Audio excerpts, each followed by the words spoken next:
আপনারা ইতিমধ্যে জেনেছেন যিনি ঢাকা 11 আসনে আমার প্রতিদ্বন্দ্বী জনাব এম এ কাইয়ুম বিএনপি ধানের শীষের প্রতীক থেকে আমরা আরে এখানে তো আসছেন ভাই। তো আপনারা এটা ইতিমধ্যে জেনেছেন যে রিট হয়েছে। আমরা কয়েকদিন আগে আমরা বিভিন্ন সোর্স থেকে এবং সোশ্যাল মিডিয়ায় এটা এসেছে যে ওনার একটা পাসপোর্ট আমরা দেখেছি যেটা ভানুয়াত নাগরিকত্ব ওনার রয়েছেন এবং হলফনামায় এই দ্বৈত নাগরিকত্বের বিষয়টা গোপন করা হয়েছে এবং বাংলাদেশের সংবিধান অনুযায়ী দ্বৈত নাগরিকত্ব থাকলে তিনি সংসদ সদস্য পদে প্রতিনিধিত্ব করতে পারবেন না। এবং যেহেতু ইলেকশন কমিশনের যে সময়টা ছিল আপিল করার, সেটার পরে আমরা এই তথ্যটা পেয়েছি, ফলে কোর্টে যাওয়া ছাড়া এটা উপায় ছিল না। ফলে এই এলাকার একজন শুধু প্রার্থী না, এই এলাকার একজন নাগরিক হিসেবে, এলাকার একজন ভোটার হিসেবে আমরা সংবিধান লঙ্ঘন করতেছে বা আইন লঙ্ঘন করতেছে এরকম একজনকে আমরা আসলে মনে করি না এই এলাকা তিনি জনপ্রতিনিধিত্ব করতে পারবেন। ফলে আমরা এই জন্য কোর্টে গিয়েছি যে বিজ্ঞ আদালত এই বিষয়ে আরও অনুসন্ধান করে তারা এই বিষয়ে যে আইন রয়েছে সংবিধান অনুযায়ী তারা রায় দেবেন এবং আমার পক্ষ থেকে আমাদের আইনজীবী ফোরাম যারা রয়েছে তারা এই বিষয়ে কোর্টে রিট করেছে। আপনার কাছে কি মনে হয় যে কি ধরনের ফলাফল আসতে পারে?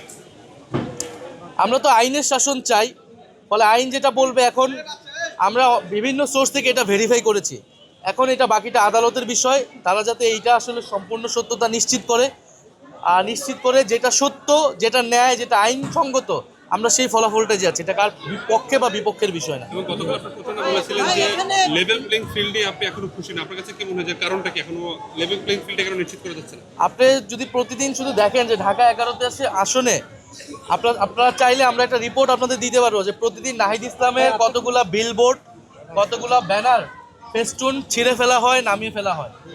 আমরা এই রিপোর্টটা দেখলেই, এবং কর্মীদেরকে নানা ধরনের হুমকি দেওয়া, যারা আমাদের সমর্থক রয়েছে তাদেরকে প্রত্যক্ষ পরোক্ষকে হুমকি দেওয়া, ফলে এটা দেখলেই বোঝা যায় যে নাহিদ ইসলামের আসনে যদি এই অবস্থা হয় তাহলে সারা বাংলাদেশের আসনগুলোতে কি হবে।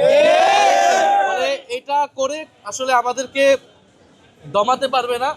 মানুষজন এটাতে আরও ক্ষুব্ধ হচ্ছে এবং মানুষজন আমাদের পক্ষে আরও বেশি নামতেছে এবং মানুষজন আসলে এই ধরনের কোনো ভয়ভীতি তোয়াক্কা না করে 12ই ফেব্রুয়ারি ভোট কেন্দ্রে আসবে এবং ইনশাল্লাহ 11 দলীয় জোট এবং সাপলাকলের এইখানে বিপুল ভোটে আমরা এখানে আমাদের পক্ষে আমরা ফলাফল পাবো।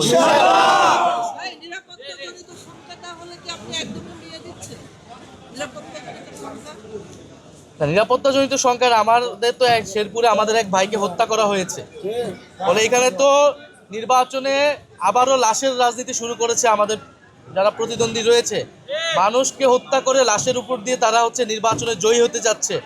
সেই আগের আমলে, আওয়ামী আমলে আমরা যা যা দেখেছি তার সব কিছুই কিন্তু আবার দেখতেছি আমরা ফিরে আসতে, এবং 12ই ফেব্রুয়ারি ভোট কেন্দ্র দখল যে হবে না তারও আসলে কোনো নিশ্চয়তা আমরা পাচ্ছি না।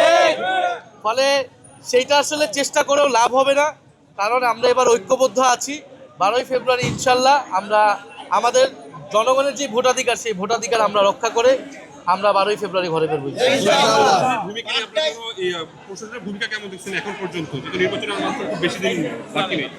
নির্বাচন কমিশনের কাছে আমরা অভিযোগ দিয়েছি, অন্তত 3-4 বার অভিযোগ দিয়েছি এই ব্যানার ফেস্টুন ছাড়া তারা কোনো ব্যবস্থা নেয় নাই। জি।